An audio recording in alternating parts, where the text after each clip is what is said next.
zintombi zaseJerusalem. Ithi iBhayibhile ngabafazi. Kodwa yena xa ethetha nabo khangathi ubajonga athi ngabafazi.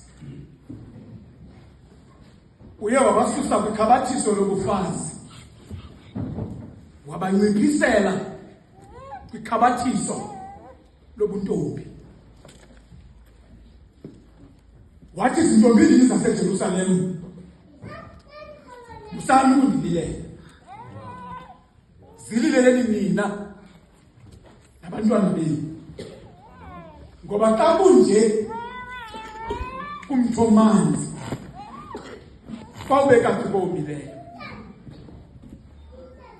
Ngelo xesha uzama ukuzoba umfanekiso wentlungu nomfanekiso womvandedwa, isingqala anaso. Babe besithi onyana abaninzi bakwaSirayeli, thina besijonge wena njengomkhululi wethu, uba uyakusihlawulela, uba uyakusikhulula. Kodwa xa izawungena eJerusalem babona kufanelekile into yoba yayikhona imithi yaseJerusalem ababenokuyithatha behlangabeze ngayo uYesu. Nanjengathi ke ndawusihleli kuyo, owona mntu kufutshane nathi esinokukhawuleza siyowufikelela kuwo yijwabafile. Mhlawumbi ikhona ipampiri, mhlawumbi ukhona nomngcunube. Bekunjalo ke naseJerusalem, kodwa bakhawuleze bayofika kusundu, ngoba isundu linembali kwisitaba saseJerusalem. Isundu ibingumthi ubungaphathwa noba ngubani na, yaye ibingumthi ubungaphathelwa noba ngubani na. Kunjengale mithi sisebenza ngayo emakhaya, sithethe ngokuphafa, sithethe ngokunquma, imithi esetyenziswa ngamaxesha athile ngezikhathi ezithile kuthi thina abantu abamnyama. Kanjalo ke naseJerusalem xa ingena bayawunqothula umthi, bayawuthatha umthi wesundu, ngoba eJerusalem umthi wesundu uphakanyiselwa amadoda aboyisileyo. Bebesithi amadoda amakhulu ngayebuye emfazweni, amasoja, amajoni aseJerusalem ngawavele emfazweni, ebathi xa ekuphumelele avele ephethe igqabi lesundu, athi nomntu okude awubajonga awubakhangela bephethe laa gqabi. Elaa gqabi belisimbolayiza into yoba boyisile apho bavela khona. NoYesu xa engena eJerusalem nesundu babandlalele umthi wesundu, omele into yoba lo yena ungena eJerusalem woyisile, uzoyisa zonke izinto. Namhlanje uzokoyisa, ayokoyisa nokufa. Bekunjalo xa engena eJerusalem. uMarko namhlanje yena usizobela ibali lukaYesu kanye ngeli xesha lokungena kwakhe eJerusalem. SeyeseJerusalem ngoba uYesu kanye ngeli xesha ebesele sazi into yoba uyafa ngoku, selekalela into yoba uza kufa ngomso. Kodwa into engazange isuke kuye kukufundisa kwakhe. Yandikhumbuza umbhali wamaNgesi okwathiwa kuye ilizwe liyatshatyalaliswa ngomso, ilizwe liyaphela ngomso. Kodwa wathi yena nayo le yinto ayinako ukundistopa ekuplanteni umthi, noba ilizwe liyathabalala. Ebenjalo ke noYesu xa engena apha esizwakelwa naye nguMariko, athi amadoda amakatolika ayemzoba athi nguMarkasi igama lakhe, uJohn Marko kaMarkasi. Xa engena apho uYesu ezowunika ibali lakhe, uMarko lo naye enomnombo ongekudanga kuYesu. uMarko naye lo wazotyelwa into enkulu, nanjenge-inner circle kaThixo, ilingumntu ebesebenza noThixo ekufutshane naye, engasebenzeli kude naye. Kunjalo noMarko uzalwa ngunina onguMary osondeleyo, wakhulela ecaweni, wangumntu ebenethezekile, unina kaMariko enezinto zonke. uMarko uphuma kwelo khaya elinjalo. Kodwa isimanga seBhayibhile ayisiniki imali ngoyise kaMariko, ingasichazeli into yoba uMariko lo uzalwa ngubani na. Sukithi loo nto, uMariko is being born by the unknown father. Sixelela loo nto ngoba kaloku indima yakhe kayingakhangelekho emntwaneni wakhe. iBhayibhile ayisiniki bali ngaloo mntu. Ufana nomntana onebali elingenayise.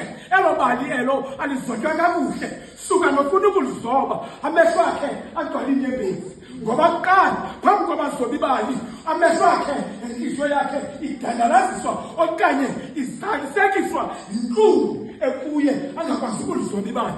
Bekunjalo ke nakumalikazi, xa sizobela eli bali siyowunika ubuhlobo nabantu abazalwa naye. Kuthiwe kuye uBarnabhasi owayesisigebenga lesigwinta ngumzala wakhe. Kuthiwe nobuhlobo bakhe nomphostoli uPawulos bekungenawususwa ndawo. Kungekho nto itshoyo into yoba likhona igazi elibadibanisayo, kodwa kukho into enye ehamba phakathi kwabo eyababopha bobabini ukusebenzela uThixo. Yani into ebadibanisayo necommon kubo ukufezekisa imission abayithunywe nguThixo. uMarko ke Testamente ngokukhawulezileyo usizobela ibali namhlanje lo mama ebekade senza izinto ezenzela icommunity. Umama ebetsala nzima, umama ebengathathi intweni. Usizobela lo bani ngokuMarko xa efika kuYesu ebona into yoba izinto ziyenzeka, ehleli nabantu ebehamba nabo esidlala ubomi. Athe umjonga ngokukhawulezileyo lo mama, uYesu asondele kufutshane azomenzela ukulungisa. Ngoba lo mama yayingathi wayetshile ngesiganeko esiza kwenzeka. Wasondela kuYesu wancama izinto ebekufanele into yoba uzenzele indlu yakhe. Wasondela kuYesu wazoncama into elixabiso lakhe eyichithela uYesu. Athi amadoda azazi izinto zasecaweni awuchithwa la mafutha ethanjiswa emzimbeni kaYesu ayijonga le nto awayithanda abaSadusi, ababingeleli, ababhali nabaFarisi. Bayabuza ngomntu into yoba yinkitho yantoni le yenzeka apha. Ngoba kaloku le nto yala mafutha asetyenziswayo besinowasebenzisa ancede nabanye abantu. Kodwa ngoku sibona inkitho eyenzekayo apha. Uthi uYesu la mahlwempu nithetha ngawo nihleli ninawo, kunjani njoku ninalo nexesha lokubenzela izinto ezilungileyo. Kodwa ke mna andihleli ninani, ndinganikani ixesha ndibuye ndibe nani, ndibe kandinikani ixesha ndibuye ndingabikho phakathi kwenu. Nenjongo eyayibangela into yoba naba bantu bangathi bayakhathala besithi apha kuye yinkitho yantoni le, bekungathengiswa la mafutha athengiselwa abantu abangathathi ntweni. Ubungafunga wena kule ndawo uhleli kuyo ucinga into yoba ngabantu abakhathalayo ngoba kaloku bacingela abantu abaxakekileyo. Kanti that was not the case. Injongo yabo yayikudiliza umfanekiso omhle. Ngoba izinto ezintle zazifanele abaSadusi, izinto ezintle zazifanele abaFarisi. Yayithi ke le xa isenzeka into babengakhali amafutha aqholiweyo, babekhalela amafutha lo achithelwa kuye. Ngoba yena mntu wayingxaki yayinguYesu. Mhlawumbi la mafutha kayachithelwa bona bengabaSadusi ibingasiba ingxaki leyo ngoba achithelwa kule ndawo ifanelekeyo. Kodwa ngokuyela ngxaki yenzekayo kuba la mafutha achithelwa kuYesu, echithelwa ngumntu ofana apha nomntu oyikhomona kule community. Ibangele loo nto into yoba ibaxakekise ngoba le nto yenzayo ibifanele amadoda amakhulu okuhlala ebanokuyenza le nto, hayi le yenziwa ngabo. Ibingenankathalo le nto bayenzayo, ibikukwa likrathi elingapha lihamba nenkohlakalo.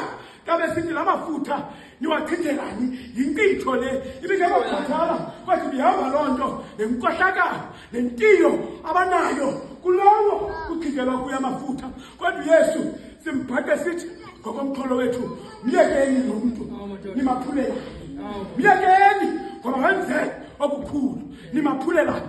Ngabani yasemagaka kasiguqukayo sihlale phansi sizama ukuthi nasezicaweni zethu nanamhlanje ekukhonzeni kwethu asekhona imihla yoba bathi abanye abantu xa besenza izinto ezintle ecaweni batsalwe ngebhanti ngabanye abantu bathi kubo ingabe buxakwe yimali na olungayazisebenzisa ebantwaneni bakho nasemzini akho kuloba uthatha imali uzoyichithela ecaweni. Basekhona nanamhlanje abantu abathi besenza izinto nalapha ecaweni bajonga ngamehlo akhohlakeleyo abanye abantu Ajonga senze izinto uzenzela uThixo uwava amakholwa namhlanje esinaze senza bhetele ke lo mfazi kaNantsika. Hambi senza bhetele le ndoda kaNantsika ngoba isenza iminikelo. Inganikelela abantu kodwa inikelela uThixo. Noma ungawuzama nakwi-community uyokwenza okuhle kwi-community.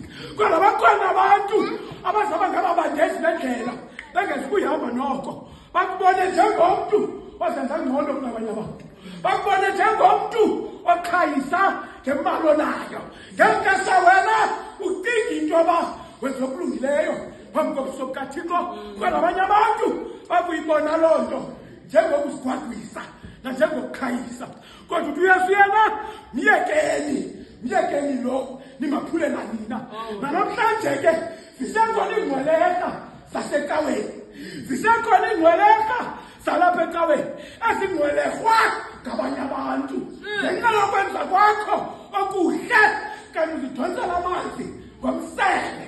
Kodwa uYesu yena namhlanje myekeni lo nimaphule nanina. Abantu namhlanje basekhona abantu abangcwelekileyo ngokwasemiphefumulweni ngenxa yokwenza kwabo izinto ezinhle kwabanye abantu. Kanti ngokwenza kwakho ezo zinto uzakhela intshaba ezibonwayo nezingabonakaliyo. Kodwa uYesu yena akayithetha myekeni lo nimaphule naye. Myekeni yena kodwa jongani mna nimaphulela nina. Myekeni yena. Namhlanje abanye abantu baqala ukuhlala emakhaya besithi saphukile. Ndandicinga into yoba ndiyanceda. Ade balandwa abanye abantwana bakaThixo sebengena esikaweni. Elandwa kude kuthiwe ngabantu ekudala bekule kawe. Bathi wefu uyafika nofika kule kawe. Kudala sikule kawe thina. Siyayazi ukusuka nokuhlala. Ngemva kwethu umntu kaThixo uzama ukubona into yoba zikhona izinto esifanele ukwenzeka. Kubuza into yoba uvela phina. Kubuza into yoba yewethu kudala silapha thina. Le kawe siyayazi.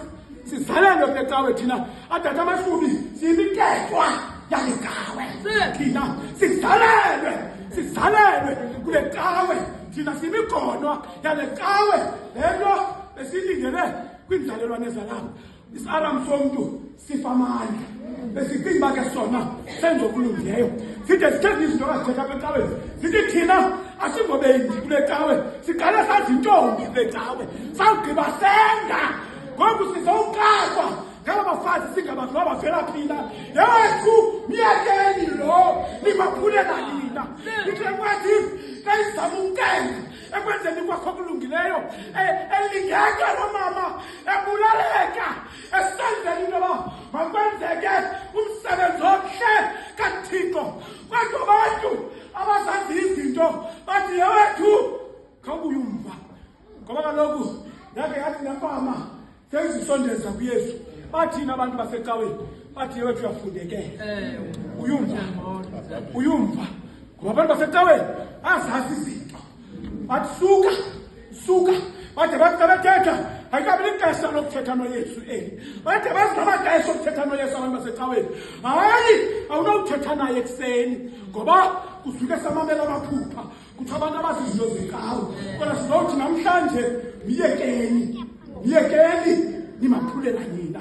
Abanye abantu nalapha ecaweni baqola ukuhlala phezu kwezinto abanazo. Ahlala umntu naphezu kwezinto ezilokwakha ecawe yasemagadla. Bakwazi ukuhleba bayibeke endaweni ebanzi. Kodwa abantwana bakaThixo bakhetha ukuhlala phansi. Ngoba bathi xa bezama ukwenza ezo zinto kubekho into ezimane zibabetha apha egqini. Into yoba yewethu khawuyiyeke le nto. Ngoba bacinga into yoba bakhona abantu ababhetele ebebenokwenza loo nto kunawe. Abantwana bakaThixo bakhetha ukuhlala phansi bangazenzi izinto abathume zona uThixo uba makazenze. Ngoba kaloku umane kwecopha ngumsekam kwakhe into yoba khawume ayikabi lixesha laloo nto. Kodwa uYesu yena namhlanje myekeni nimaphulela nina.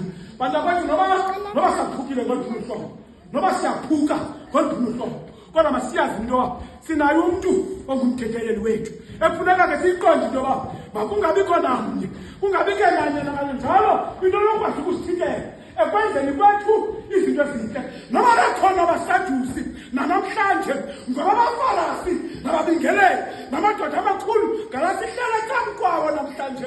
Lo mntu usecam kwakho ngumsadusi wakho, lo muntu usecamu kwakho ngumbingeleli wakho, lo muntu usecamu kwakho ngumfarisi wakho. Emane kwathi into yoba ingabe uxakweni malini, kodwa ayithi le ncwadi